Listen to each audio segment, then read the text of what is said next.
Mga katanungan. Nananatili ang mga katanungan sa aking kaisipan. Bakit nga ba? Bakit nga ba nakakasalamuha natin ang ibang nilalang sa mundong ating ginagalawan? Bago ko simulan ang kwento, ay dalangin ko sa Panginoon na sana bigyan nawa tayo ng proteksyon, lakas, at yakapin ang mga taong nagdurusa.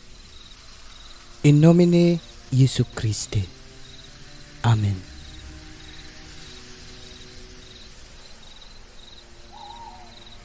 Magandang araw o gabi sa lahat ng nakikinig at sumusubaybay sa channel na ito. At narito na po ang iba pang karugtong sa mga karanasang kababalaga ni Charles. Bohol 1999. Grade 5 na ako sa mga panahong ito. Buwan ng Disyembre kung kaya bakasyon. At ang madalas pinagkakaabalahan ng mga bata sa buwan na ito ay yung pangangaroling sa mga bahay-bahay. Napagpasyahan naming tatlong magkakaibigan na magkaroling din pagkagabi. Idi syempre nagplano kami. Yung dalawang kaibigan ko ay magkapatid.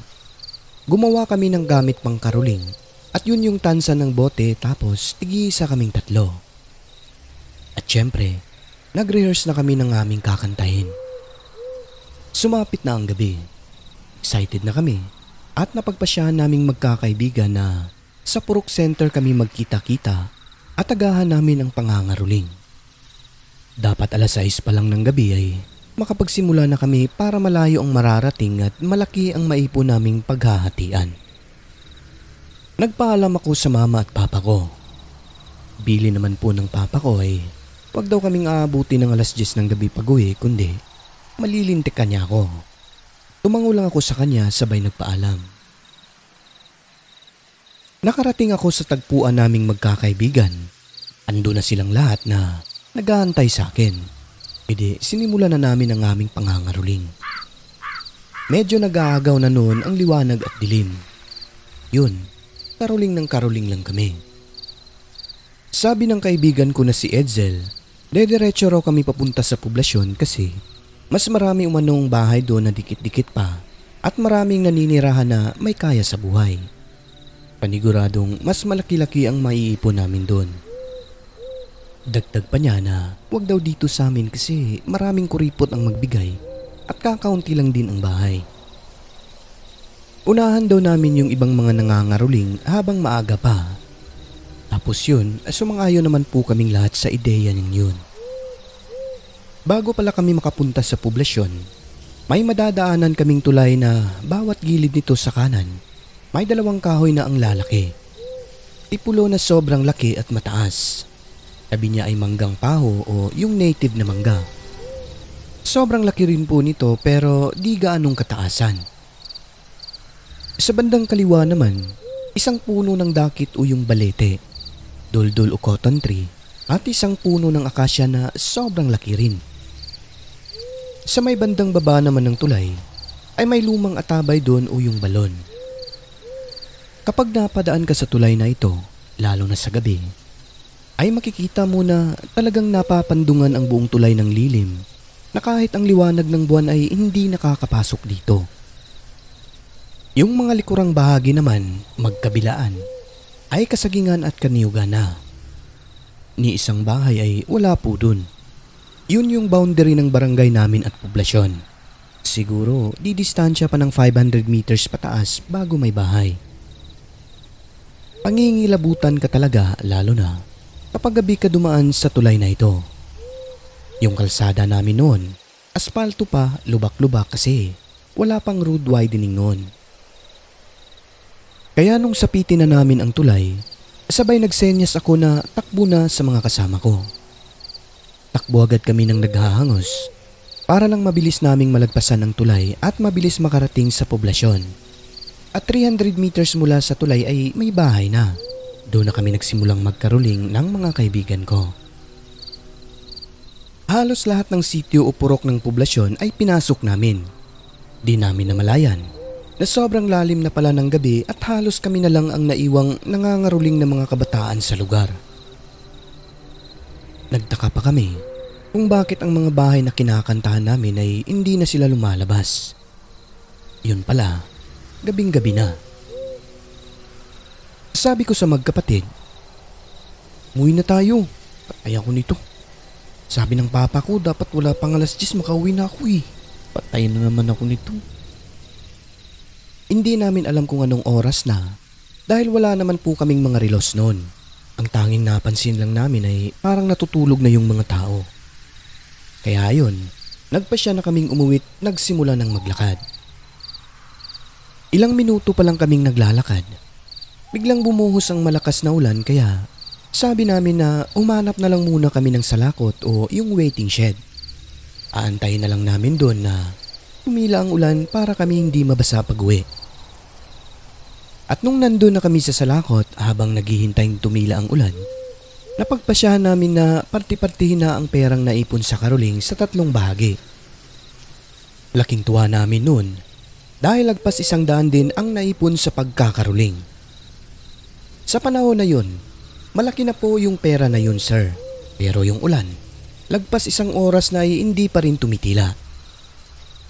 At nung marinig naming tumunog na yung kampana ng simbahan sa poblasyon, bigla akong napatayo at kinabahan. Sabi ko sa dalawa na, "Uy, tara na. Bahala na mabasa tayo sa ulan basta makauwi lang." At yun na nga. Tumakbo na kami at basang-basa pati na yung flashlight na dala-dala ng magkapatid.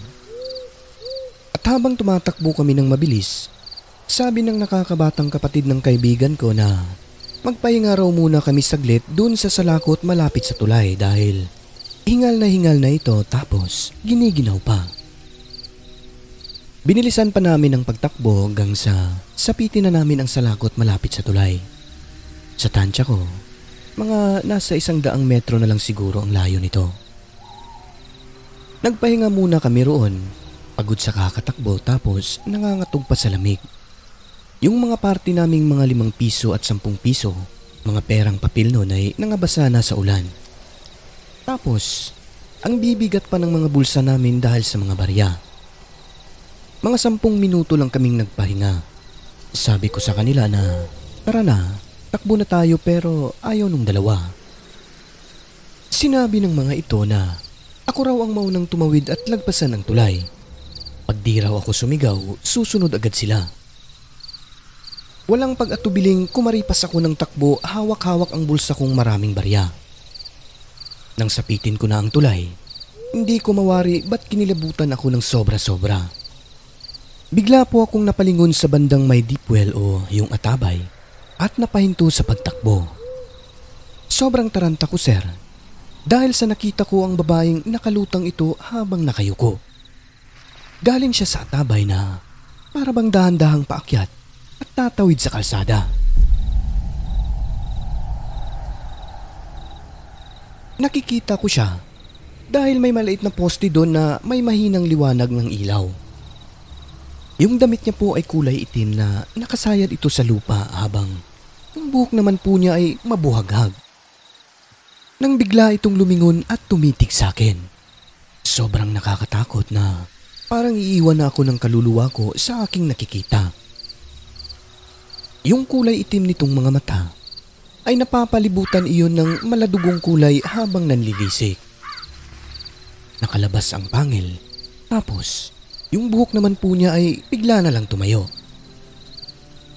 Bigla akong napasign of the cross. Sa takot at pagkataranta, agad akong kumaripas ng takbo na para bang huling gabi ko na ito at wala nang bukas. Ang di ko alam ay nakasunod lang pala yung dalawang magkapatid sa akin. Nang malagpasan ko na ang tulay, dumiretso na ako sa kapilya ng sityo namin para antayin ng mga kaibigan ko roon. Para talaga akong nasyak sa nakita ko. At ilang minuto lang, narinig ko na ang dalawang kaibigan ko na hangos ang mga ito habang tumatakbo. Pagdating sa kapilya, bakas ko sa mga mata at itsura nila na takot din ang mga ito.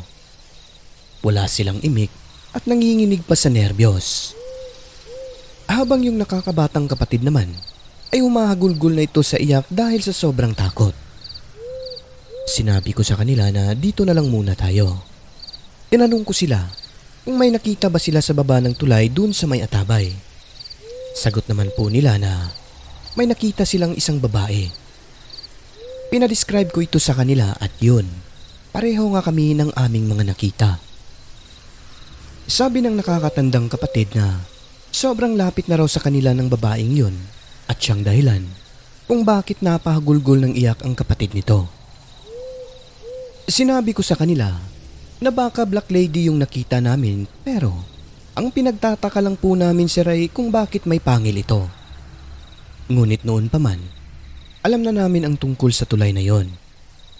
Marami ng tao ang nakasaksi ng kung ano-anong nakakatakot sa lugar na yan. Taon-taon, may naaaksidenteng motorsiklo at namamatay. Minsan pa nga, 2 talaga ang namamatay sa tulay na yan. At dahil sa karanasan namin na yon, napagpasyahan namin na hindi na kami mangangaruling pa. Napagpasyahan ko rin na doon na lang muna ako matutulog sa bahay ng lola ko pero pagkarating ko po roon, ay ando na pala si mama na nag-aantay sa akin. Nanilisik na rin ang mga mata niya. Sabay ko sa tagiliran at pinagalitan ako. Ang tiga.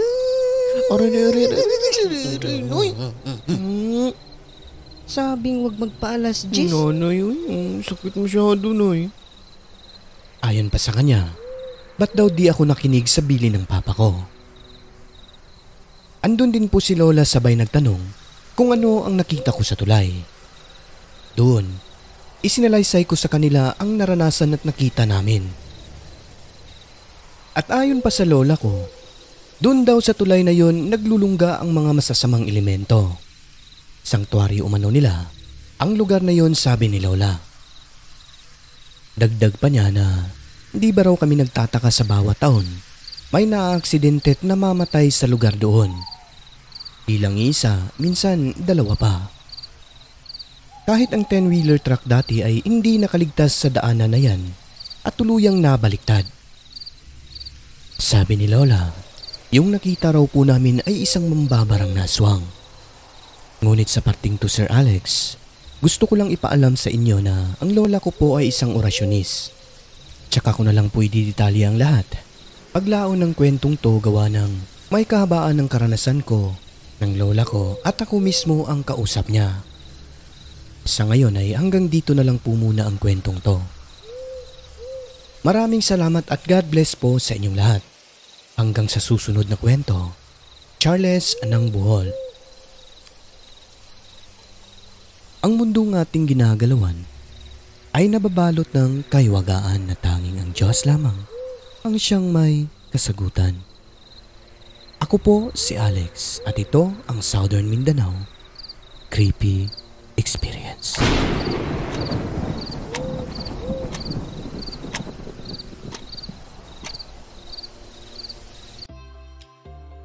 At bago po natin tuluyang lisanin ang kwentong ito ay babatiin po muna natin ang lahat ng mga nag-comment nung nakaraan nating update.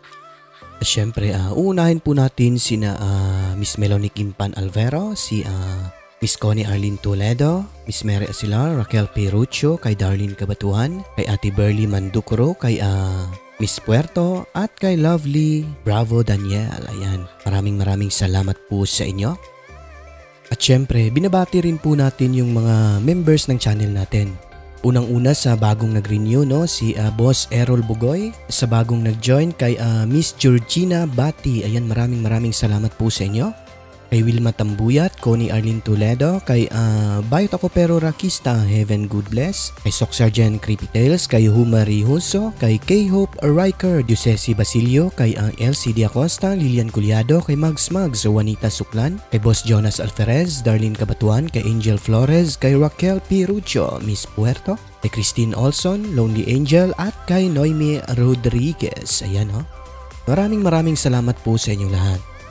At syempre sa lahat ng mga commentators natin last update, unang-una kay Miss Connie Arlene Toledo Vlog, ayan, maraming salamat po, first honor.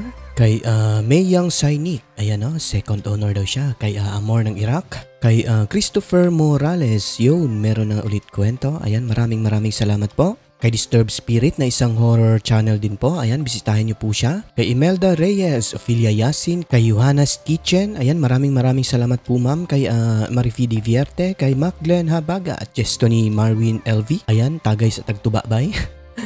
Sige, tagaay ko be. Kay Arian Siosan, Sian Kyle Kabansag, kay Helen Johnston. Salamat sa walang sawang pag-shoutout Sir Alex. God bless. And maraming salamat po sa inyo. Kay Jujade Kabansag, Ron Kabansag, mga Kabansag family. Ayan, kumusta po kayo? Kay Sarah Brightman, listening Sir Alex and stay humble. And maraming salamat po ma'am. Kay Taray Ciliano, Lilian Collado, kaya Sinta Tukilio, Melanie Kimpan Alvero. Ako, bisan unsaon jud na ako, di jud ko maka first honor sa programa ni Sir Lodi Alex ba? Mayong gabi sa imo diha sir. Sorry late ako. Thanks sa story sir. Nga wala ka gibudlay sa pagparinig ng wento sa amin. Okay, God bless you more and in your whole family. Ayan wala na akong masabi pa sa pagkamaabilidad mo idol. Ayan, maraming salamat madam Melanie Kimpan Alvero, kay Carl Scombens, Rose Ulalia, kay Liardo Evangeline, Josepher Zamoras. Morning people of the Philippines, especially sa ating mga kapatid na OFW, mabuhay po kayo. Ayan, from Josepher Zamoras. Kay Jennifer Zantua, Leonardo Ermita, namimiss ko tuloy yung province namin sa Misamis Oriental. Ayan. Maraming salamat ulit Leonardo Ermita. Kay Rodely Asturias, ayan, maayong aga boss. Kanami pamatian, ayan. Kay Arturo Bax on the mix, kay Beverly Ambala, Marie Karin, kay Grace Pitecho, LCD Acosta, Sid Vicious, kay Darlene Kabatuan, Gilbert Adrias, kay Errol Bugoy, Sok Sergeant Creepy Tales, na isang horror channel din. Ayan, maraming salamat ma'am. Bisitahin nyo rin po siya. Kay Jem Miguel, Darlene Kabatuan, kay Teresita Cerroni, Emeline Mascarinas, kay Carmelita Mabanag, Rubina Dairo, kay Mary Asilar. Have a blessed Sunday Sir Alex. Listening kahit na may trangkaso pa. Thank you. God bless. Ayan. Pagaling po kayo dyan, Madam Mary Asilar, no? Ayan. God bless you po. Kay Norgina Ibrahim Timan. Ayan. Maraming salamat, ma'am. Kay Manu Inok, Sweet Lady Centeno, kay Jocelyn Laos, Linda Lin, kay Mitch Ayasas, Joey Agustin, Filipina Palsario, kay Analian Tijones Dorin, kay Alpha R, Ani Arano, kay Richelle Isidro, Tikilaok Stories, na isang horror channel din. Ayan. Bisitahin nyo rin po siya. Kay Lance Canicula. Ayan. Sir Alex, collab naman po kayo ni Creepy Mac Pansit. Ayan o. Well, pag na-invite tayo, syempre, honor po yan sa ating channel, no? So, hindi po natin hihindian yan. Ayan, maraming salamat sa iyo, Lance Canicula, kay Goy PH, Gina Kalunod, magandang umaga po sa lahat. Kay Marita Espirito, sabi niya, I agree with the sender's comment, ayan o, on how Alex nicely gives life to the stories he reads. His voice is calm, ayan, tone changes accordingly to the narrations, and has a good sense of humor, ayan. Maraming salamat po sa iyo, Madam Marita Espirito.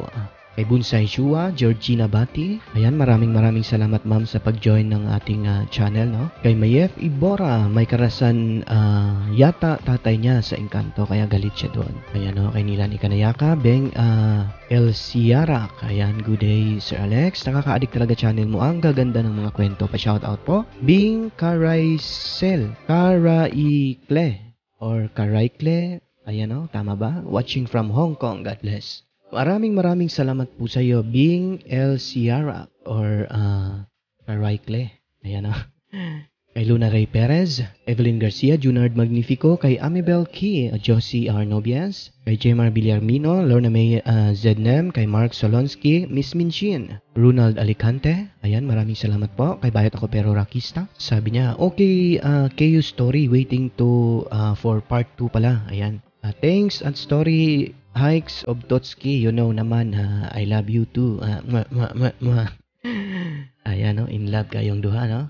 Kay Jennifer Eriman, thanks sa upload boss, bago lang dating galing trabaho. Kay Heaven Good Bless, sabi niya, ang ganda ng story na to po. Ayan, thank you po Sir Alex, ingat po, pati na rin lahat ng mga listener nyo, God bless. Ayan, maraming salamat, Haven, good bless. Kay Jude Sifting Star, Joris Ivano, kay Michael Alimanya, Wilma Pascual, Leslie, kay Orange Alikers, at kay Charles ng Buhol, no, na may-ari ng ating kwento. Ayan, sabi niya, Sir Alex, Daghan kaayong salamat sa paghatag nimo og kinabuhi sa akong mga kaagi. Karong taknaa ongoing kus uban pang mga sumpay. More power Sir Alex and God bless you for always. Ayan. Maraming salamat po sa inyo, Sir Charles ng Bohol, no? Di ko po alam yung tunay na pangalan niya, basta yun po ang nasa kwento. At salamat din sa pagtiwala nyo sa kwento nyo dito sa channel natin. Ayan. At sa lahat ng silent listener ay welcome po kayo sa channel natin. Pumasok na po kayo at i-hit ang subscribe button. Siyempre, huwag niyo pong kalimutan ng notification bell para naman po ay updated kayo sa mga bagot na kakasabik naming mga kwento. Muli, maraming salamat po sa mga suportang binibigay po ninyo sa channel natin.